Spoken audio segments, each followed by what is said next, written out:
tardes a nuestra querida y magnífica audiencia del Centro Venezolano Americano, a una audiencia fiel, sostenida en el tiempo, que nos acompaña hoy nuevamente en este tercer ciclo de conferencias americanas que venimos haciendo desde hace ya un tiempo.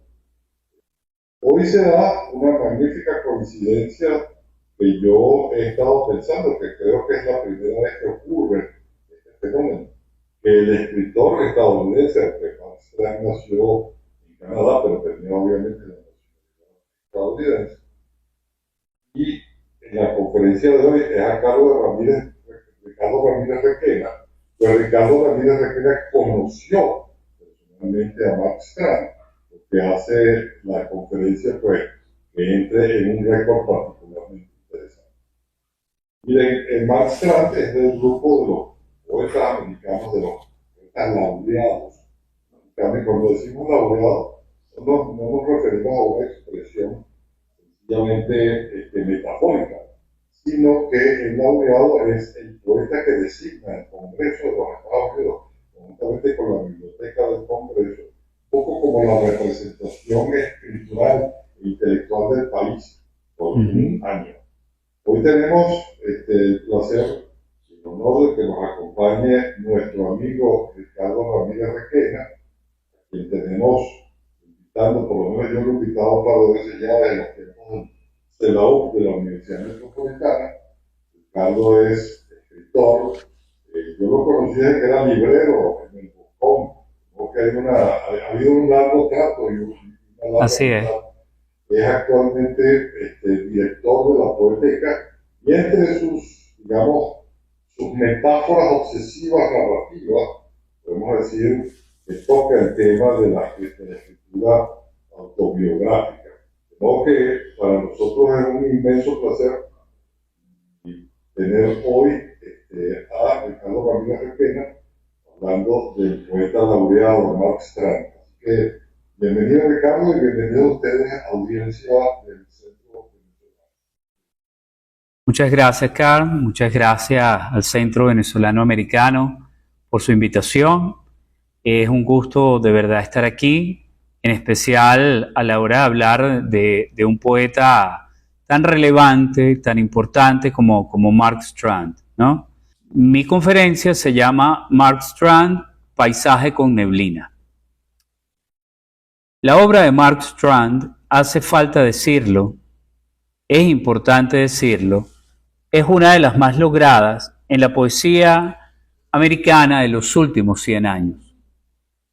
Con una repercusión considerable en el ámbito hispano, Strand y su generación, Ashbery, Charles Wright, Shimmick, logra un acercamiento al mundo cotidiano desde planteamientos filosóficos, pragmáticos e imaginativos. Todos son hijos de Wallace Stevens, de los objetivistas, de los planteamientos de vanguardia del primer medio siglo en especial, de sus lecturas del surrealismo, en especial Ashbery y Strand, y de la pintura moderna. Hablamos de una generación del medio, alejada de los dictámenes de Whitman, Lowell, Sandburg, pero también de la tendencia más europeísta, de la de Pound, Eliot, Cummings. Menos famoso que Ashbery y menos cool que Shimmick, sin ironías, Strand es un caso curioso de poeta americano. Fiel desde siempre a su amor a la pintura y el arte, que estudió frecuentemente, y abierto a tradiciones poéticas más allá de las tres principales en Occidente: la anglosajona, la francófona, la germana. Sus lecturas y traducciones, desde el portugués, el español y el italiano, así lo evidencian. Pero estos acercamientos, ahora bien, no lo hacen ni ecléctico ni de un lenguaje internacional. La dicción de Strand es propiamente americana, la más oscura, la que pasa por Hawthorne, Poe, Dickinson, Masters. La poesía de Strand es una luz oscura. Podemos ver esto también en las exploraciones que hace desde la palabra alrededor del mundo surrealista. Un mundo de imágenes perturbadoras, envolventes, lúcidas, que rompen con lo convencional, con la mirada de lo convencional, que revelan calladamente algo.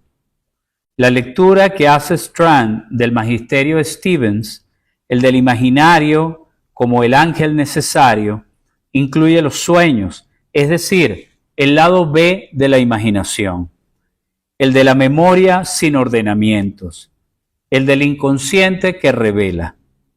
Hay en Strand un pesimismo que brilla, el de aquel que no busca sentido final a la existencia, más allá de nuestra segura desaparición individual y colectiva, y cómo desde la palabra o el arte podemos encontrar atisbos de breve gozo y placer. El baile, la comida, el gozo erótico de los sentidos, como elementos propios, certeros, dentro de lo incierto del silencio cósmico. Me gusta ver en Strand a un americano que se acerca al Mediterráneo y que, sin hacerse griego, comparte las fiestas dionisíacas y luego se va. Por ejemplo, en Mapas Negros, uno de sus poemas más enigmáticos. Leo: ni la presencia de las piedras, ni el aplauso del viento te dejará saber que has llegado. Ni el mar que solo celebra las partidas, ni las montañas, ni las moribundas ciudades. Nada te dirá dónde te encuentras. Cada momento es un lugar donde nunca has estado. Puedes caminar creyendo que arrojas tu luz alrededor, pero ¿cómo lo sabrás? El presente es siempre oscuro.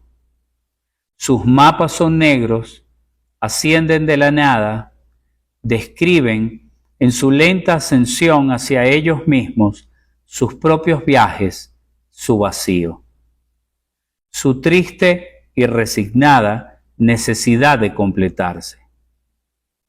Como se elevan hacia el ser, son como el aliento.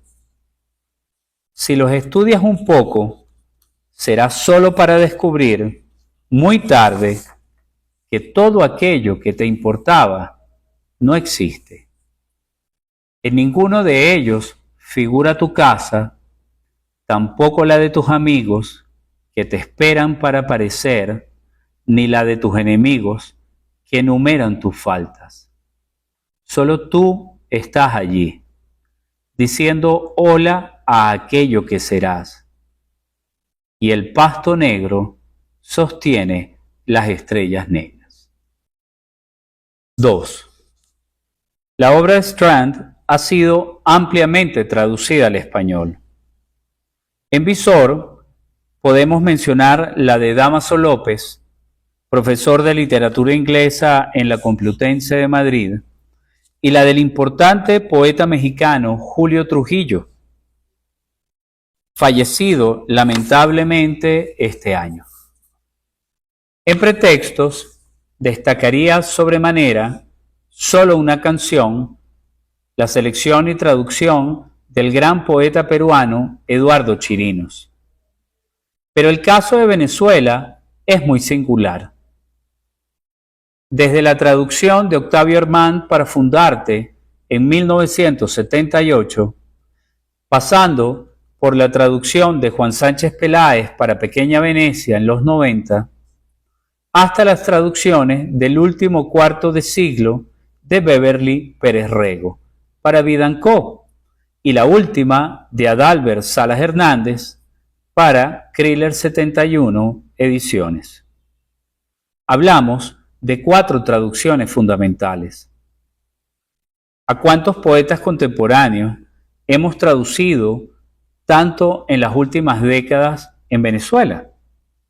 ¿Por qué el afán con Strand? ¿Por qué traducciones desde tantos poetas diferentes? ¿Qué hemos buscado en su poesía? que nos ha llevado a vertirla insistentemente en nuestra lengua. En Venezuela hay una tradición de poetas traductores, ¿no? Uno puede pensar en las traducciones de Cadenas, por supuesto, en las traducciones del francés al español de Alfredo Silva Estrada, en traducciones del alemán de Yolande Stephens, de Hani Ossoth, de Verónica Jaffe, por ejemplo. También hay otros trabajos a la hora de traducir a Roland Barthes, a traducir a figuras como Arthur Rimbaud e incluso Baudelaire.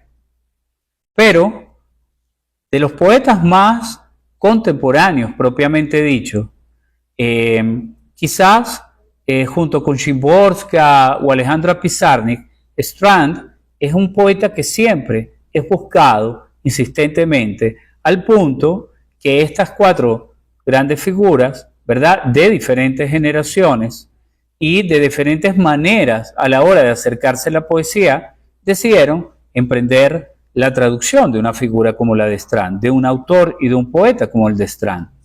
Es un caso muy curioso en el ámbito de la poesía venezolana y de la traducción de poesía en Venezuela. Strand hizo visitas a nuestro país. La más reciente lo llevó a la UCAB y a la librería El Buscón. Compartió con diferentes poetas, entre ellos Rafael Cadenas. Se mostró cercano y amable. Pero es la resonancia de su poesía en nosotros en lo que a mí quizás más me interesa indagar. Es sobre su poesía donde quisiera hacer piso, más que en los avatares de la vida de Strand, las muchas universidades en donde impartió clases, los países donde vivió, por ejemplo. Esto le va a restar páginas a mi conferencia, pero me permite abordar no una relación de vida y poesía, como generalmente solemos hacer, y que es muy útil, sino una búsqueda un poco más vertical, directamente en la palabra poética, que Strand propicia en nosotros. Creo que la oscuridad en él nos resuena. Una oscuridad, una filiación oscura, podemos pensar en Sánchez Peláez, que nos recorre desde Ramos Sucre, desde la densidad profunda de Gervasi, o los acercamientos al surrealismo desde Sánchez Peláez y otros poetas nuestros. Desde la huella de Stevens, explorada por Guillermo Sucre entre nosotros, y un acercarse a lo desconocido, a la incertidumbre, al misterio. La poesía de Strand es como la de la soledad del páramo, de la noche y de la madrugada. Hay resonancias, ¿verdad?, o semejanzas, aunque quizás probablemente no se habían leído, entre ciertos planteamientos más contemporáneos en la poesía de Strand y algunos libros de Rafael Cadenas de los años 60, por ejemplo. Pienso en Falsas Maniobras. Hay una dicción de una época y de un tiempo. Hay también en Strand una presencia de lo familiar, una hija, un hijo que no tuvo la relación con su padre, que resuena mucho en nosotros. Así como un orden cotidiano, la comida, los amigos, las calles, las casas. Elementos temáticos presentes en la poesía venezolana a lo largo del tiempo y trabajado insistentemente por diferentes generaciones de poetas. Me gustaría leer la tercera parte de su elegía a su padre, por ejemplo. Esta elegía, y recordemos que la figura del padre es una figura emblemática en la poesía venezolana, es la número 3 y se llama Muriendo. Nada pudo detenerte, ni tu mejor día, ni el reposo, ni el movimiento del mar. Tú continuaste muriendo. Ni los árboles que abrigaron tus pasos, ni los árboles que te ensombrecieron, ni el doctor que te advirtió, el canoso y joven doctor que te salvó una vez. Tú continuaste muriendo.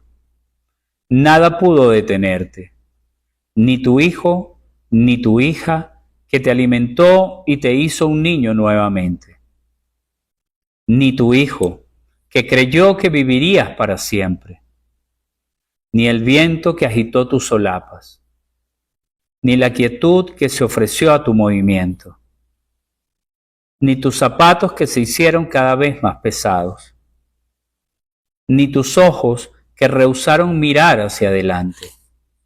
Nada pudo detenerte. Te sentaste en tu cuarto y miraste fijamente la ciudad y continuaste muriendo. Ibas a trabajar y dejabas que el frío entrara en tus ropas, que la sangre chorreara en tus calcetines, que tu rostro se volviera blanco, que la voz se te quebrara. Te apoyabas en el bastón, pero nada pudo detenerte, ni los amigos a quienes aconsejaste, ni tu hijo, ni tu hija, que cuidó tu crecer a lo pequeño, ni la fatiga que vivió en tu aliento, ni tus pulmones que se llenarían de agua, ni tus mangas que cargaron el dolor de tus brazos. Nada pudo detenerte. Tú continuaste muriendo. Cuando jugabas con los niños, continuabas muriendo. Cuando te sentabas a comer, cuando despertabas por las noches, bañado en lágrimas, el cuerpo llorando, tú continuaste muriendo. Nada pudo detenerte, ni el pasado, ni el futuro con su promesa de buen tiempo, ni la visión de tu ventana abierta al cementerio, ni la ciudad, la terrible ciudad con sus edificios de madera, ni la derrota, ni el éxito. Nada hiciste sino seguir muriendo. Apoyabas el reloj en el oído, te sentías resbalar, te echabas en la cama, cruzabas los brazos sobre el pecho y soñabas el mundo sin ti, en el espacio bajo los árboles, en el espacio en tu dormitorio, en los espacios vacíos de ti, y tú continuaste muriendo. Nada pudo detenerte, ni tu respiración, ni tu vida, ni la vida que esperabas, ni la vida que tuviste. Nada pudo detenerte. Una elegía, una parte de una elegía, a la manera de los textos que podemos encontrar en ciertos poetas españoles de la generación del 27, y también la repetición, lo constante de lo que se va repitiendo en términos cíclicos y que inevitablemente, bueno, nos puede recordar el Derrota de Cadenas, por ejemplo, y otros poemas un poco más contemporáneos, en donde la letanía se hace ritmo, ¿verdad? Se hace como un golpe que va cayendo de manera continua y que se acerca a ciertos ritmos y ciertas dicciones incluso dentro de nuestra poesía. Hay otro poema, ¿verdad?, que se llama El Jardín, dedicado a Robert Penn Warren, que dice así: brilla en el jardín, en el blanco follaje del castaño, en el ala del sombrero de mi padre cuando camina por la grava.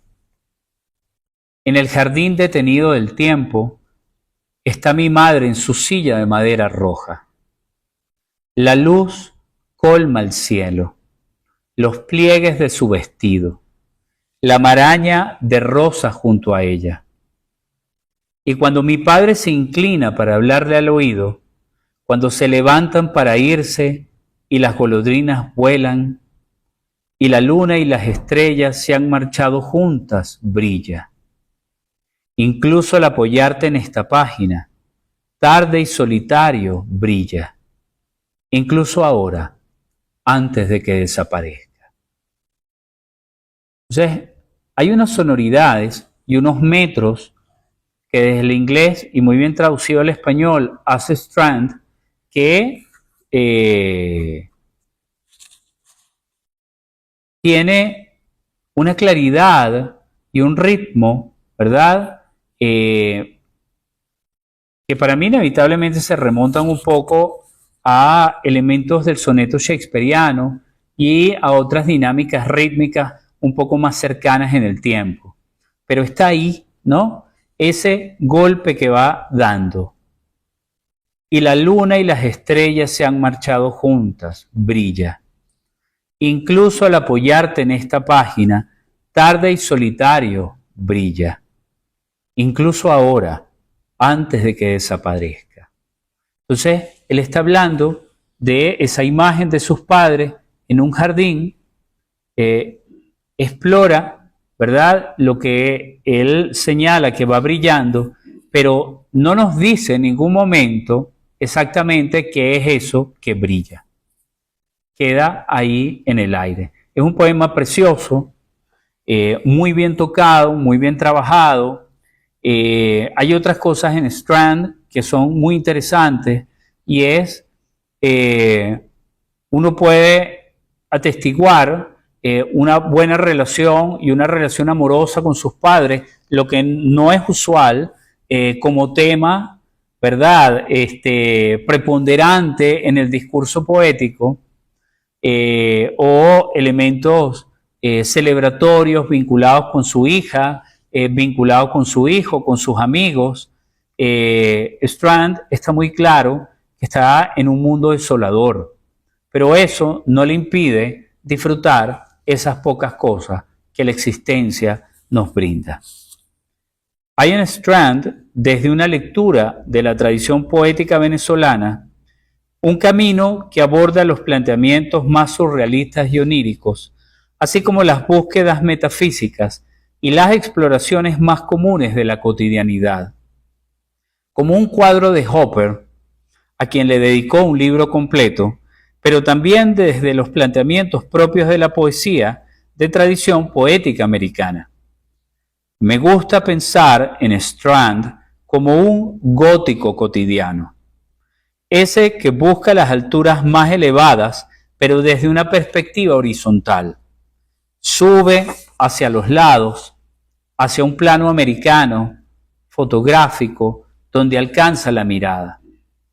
Hace zoom en lo descolocado, difuso, raro, y lo convierte en poema, desde lo temático y desde el lenguaje.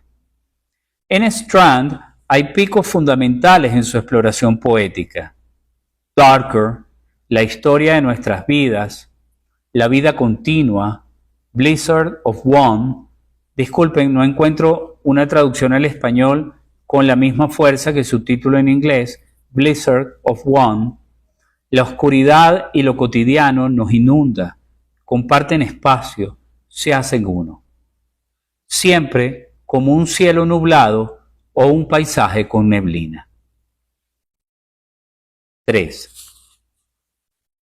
Desde la exploración libre de los versos clásicos ingleses hasta el poema en prosa, desde el soneto hasta la elegía, Strand recorre diversos metros y formas expresivas en la poesía, logrando contener exactitudes, atisbos, preguntas. Hay un salto desde la oscuridad, la vida cotidiana, hacia las alturas de lo sublime, pero una sublimidad estoica que moja labios en los ríos epicúreos para regresar al páramo y luego desaparece. Strand va del negro, esa percepción visual de máxima oscuridad, hacia el blanco, que es lo contrario. Yo quisiera detenerme, para ir terminando, en lo blanco. Desde Blanco sobre Blanco de Malevich hasta el célebre poema de Octavio Paz, lo blanco ha estado presente como exploración concreta en varios poetas y escritores de los últimos 100 años. En artistas. Puedo pensar en Raúl Zurita, en Rolando Sánchez Mejías y en términos más contemporáneos en Han Kang o en John Fosse, que tienen libros en donde exploran ya desde el título la dimensión de lo blanco, lo desconocido, la muerte, la zona entre la vida y la muerte, la nada. Muchos años después de explorar la oscuridad, yo encuentro en blanco, The Strand, un poema que cierra un tiempo. Creo encontrar en él una alta sabiduría. Ese algo tan despreciado por lectores contemporáneos de poesía, cuando la sabiduría, aquella que nace del no saber, del solo interrogar o indagar en las preguntas básicas de nuestra existencia desde el principio de los tiempos: ¿quién soy? ¿Qué hacemos aquí? ¿Por qué morimos? ¿Por qué debemos sentir dolor? ¿Qué hay más allá de la muerte? Ha sido una presencia central en la poesía de todos los tiempos. Así el poeta no lo busque o desee. La poesía habla, dice cosas, revela. Y me gustaría leer este extraordinario poema que es blanco, white, dedicado a Harold Bloom, de Mark Strand,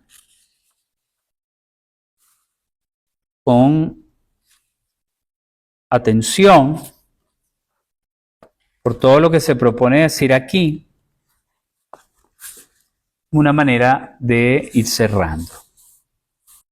Now, in the middle of my life, all things are white.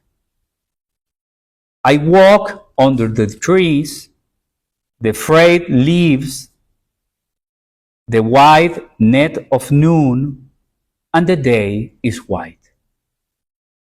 And my breath is white, drifting over the patches of grass and fields of ice into the high circles of light.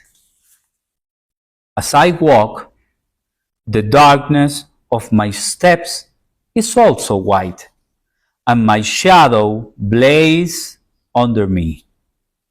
In all seasons, the silence where I find myself and what I make of nothing are white. The white of sorrow, the white of death. Even the nights that calls like a dark wish is white. And in my sleep, as I turn in the weather of dreams, it is the white of my sheets and the white shades of the moon drawn over my floor that save me for morning. And out of my walking, the circle of light widens. It fills with trees, houses, stretches of ice. It reaches out. It rings the eye with white. All things are done. All things are joined, even beyond the age of sight. Ahora, en la mitad de mi vida, todas las cosas son blancas. Camino bajo los árboles, las cansadas hojas, la amplia red del mediodía, y el día es blanco. Y mi respiración es blanca. Flota sobre manchas de verdor y campos de hielo hacia altos círculos de luz. Cuando camino, la oscuridad de mis pasos es blanca, blanca la sombra que arde bajo mi cuerpo. Y toda estación, el silencio donde me hallo es blanco. Blanco lo que hago por nada. Blanco de dolor, blanco de muerte. Incluso la noche que invoca como un oscuro deseo es blanca. Cuando al dormir me entrego a la intemperie de los sueños, son las sábanas blancas y el blanco dibujo de las sombras lunares sobre el suelo lo que me salva en las mañanas. Y fuera de mi despertar, el círculo de luz se extiende, se llena de árboles, casas, espacios de hielo. Todo lo cubre, rodea el ojo con su blanco. Aún más allá de los límites de la visión, todas las cosas están juntas. Todas las cosas son una sola.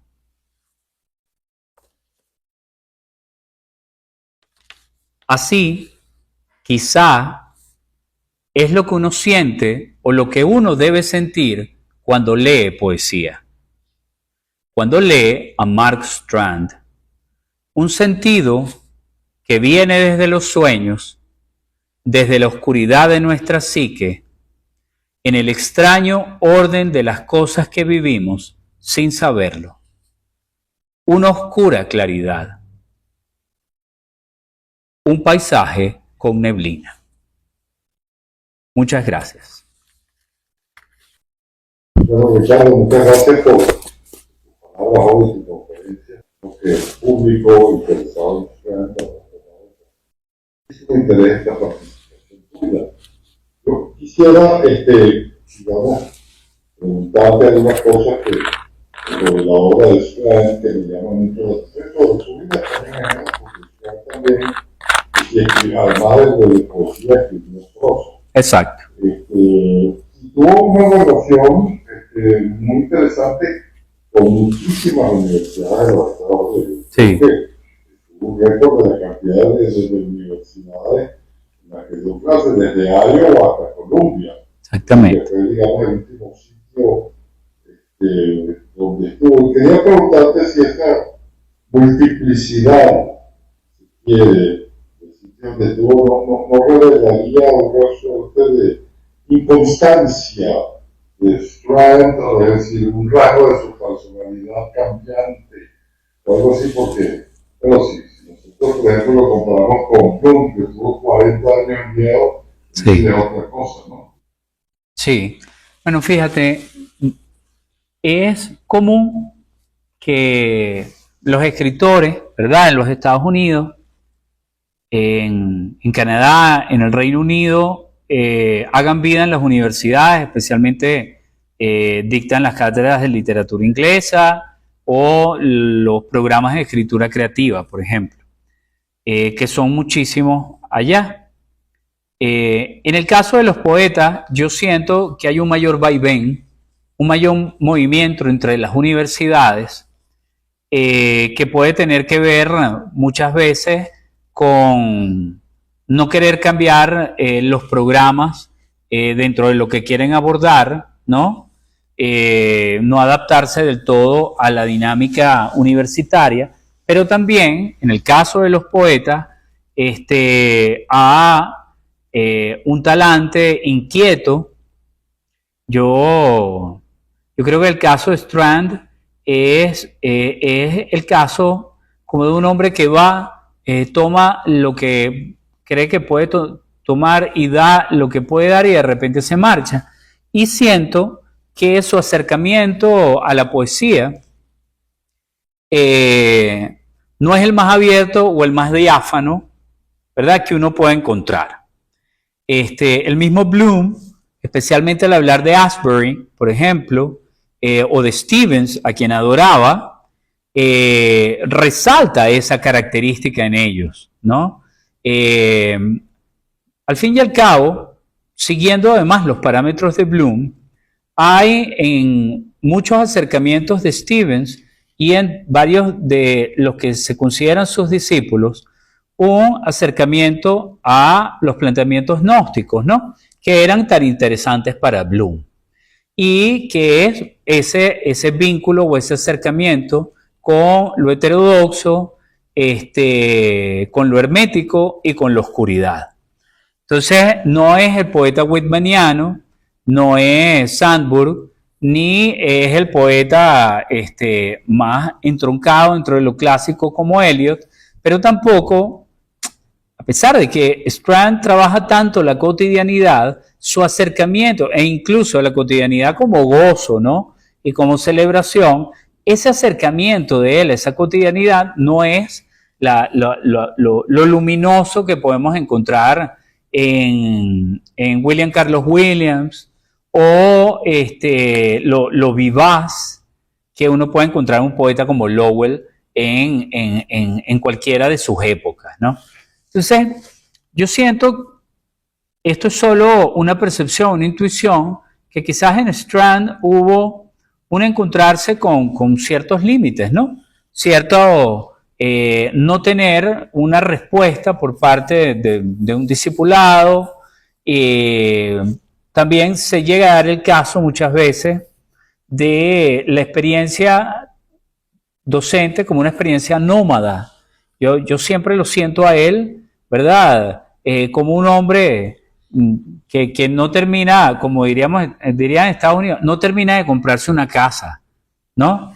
Sino que va como de hotel en hotel, haciendo las labores que tiene que hacer, lo que tiene que dar y busca otros lugares, otros espacios, ¿no? Pienso que puede tener un poco que ver con esto y con otras inquietudes que podrá haber tenido. Tú sabes que ese nomadismo que acabas de referir, del hombre que no se termina, en algún caso, pues, característica de cierta literatura norteamericana, ese on the road, como Kerouac y tantos otros escritores que vivían un poco la cotidianidad de la calle, ¿no? Es que cuando tú también señalas que digamos, entre los causarientes de Strand no figuraría Whitman necesariamente.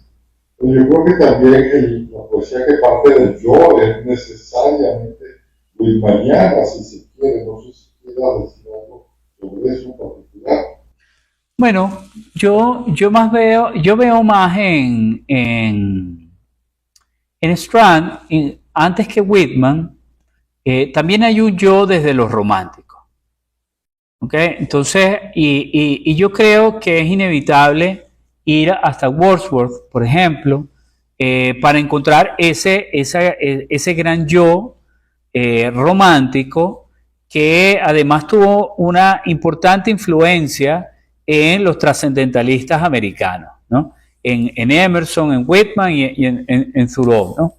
Entonces, yo me iría más bien hasta allá antes que propiamente en Whitman, porque yo siento que Strand indaga en esas zonas oscuras de la literatura norteamericana del 19, que a mí me encanta,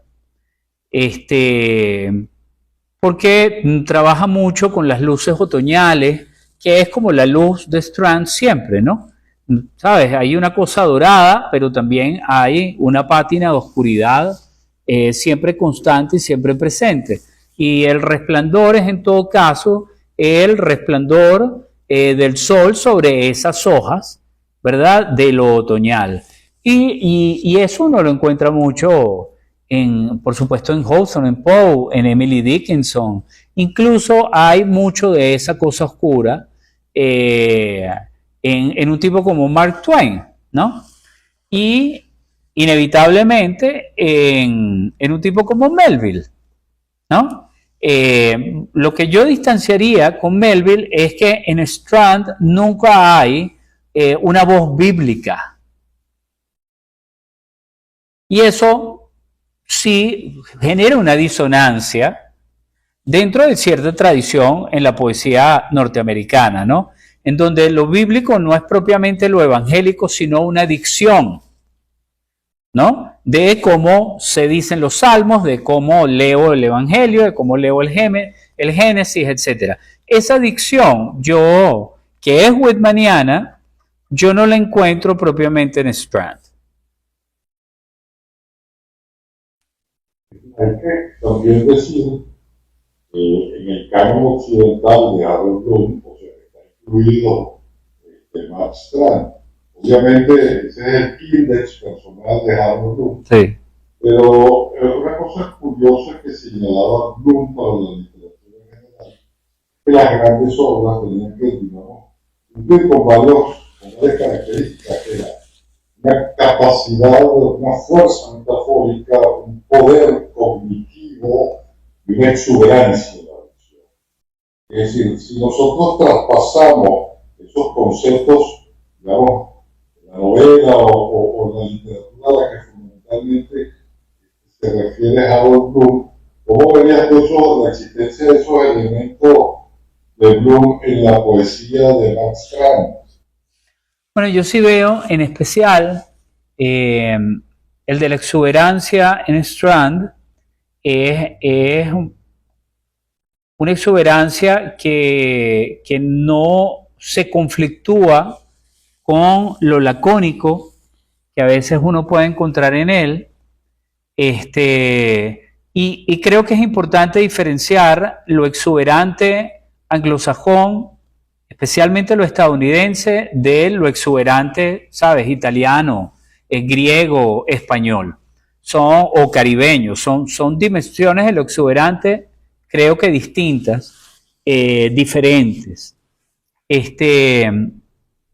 Lo más exuberante que uno encuentra en Strand tiene que ver con la experiencia de los sentidos y que es una experiencia que él paladea, ¿no? La comida, la bebida, el disfrute con los demás, es algo que en él está siempre muy presente, ¿no? Hay un poema maravilloso que tradujo Sánchez Peláez, por cierto, y que están como en un asado y él empieza a pensar unas cosas, después dice, es un poco como que, sabes que no me importa, y y nos cuenta cómo corta el asado, ¿verdad? Cómo se deshace la carne, el bocado en su boca, ¿no? Esa experiencia del disfrute es maravillosa, es interesantísima en el caso de Strand, y que me recuerda como alguien que sin caer en lo pantacruélico, ¿no? En lo pantagruélico, en lo rabelesiano, disfruta, ¿verdad?, armoniosamente de los placeres de los sentidos. Y yo creo que esa exuberancia está en esos momentos en Strand, que no tiene que ser un grito, sino que simplemente puede ser como cuando tú le encuentras a un amigo algo sabrosísimo que te pudiste comer. Yo siento que esa es la experiencia que uno encuentra con él. Nos está escuchando muchas personas, Ricardo, y a mí me gustaría cerrar esta conferencia preguntándote a ti que si tuvieses que recomendarle a alguien que nunca haya leído un libro de Strand, algún libro que pueda ser, digamos, el inicio de esa lectura y por qué. Bueno, a mí me gusta mucho La vida continua, de Continuous Life, que publicó Visor, ¿verdad? Lo tradujo pues completo, porque Strand trabaja el poema en prosa. Y hay momentos en que tú no sabes, no tienes muy claro si, bueno, estoy leyendo un poema o me están contando una historia, me la están narrando. Pero sigue teniendo las características de oscuridad y ese brillo que estamos hablando por parte de Strand. Yo creo que para alguien que no lo conoce, e incluso alguien que no frecuenta constantemente la poesía, yo creo que ese es un libro, ¿verdad?, para comenzar de una manera muy grata, porque encontrarse con Strand es encontrarse con esa oscura luminosidad que siempre es misteriosa, ¿no? Por eso yo llamé a lo que escribí, para mí su poesía es siempre un paisaje con neblina, en donde tú puedes ver, pero hay neblina, ¿no? Su poesía no busca una claridad solar, sino todo lo contrario. Y yo creo que es muy seductor eso que él puede ofrecer como poeta en este mundo contemporáneo. Muy bien, Ricardo, yo te agradezco muchísimo que hayas aceptado nuestra invitación. Te doy las gracias y a ustedes, querida audiencia, también les doy las gracias por habernos seguido y invitamos a ustedes también a nuestra última conferencia sobre literatura que tendremos en el mes de diciembre sobre el gran escritor estadounidense Paul Auster a cargo de Padre Nance. Muy buenas tardes y muchas gracias a todos. Muchísimas gracias por la invitación.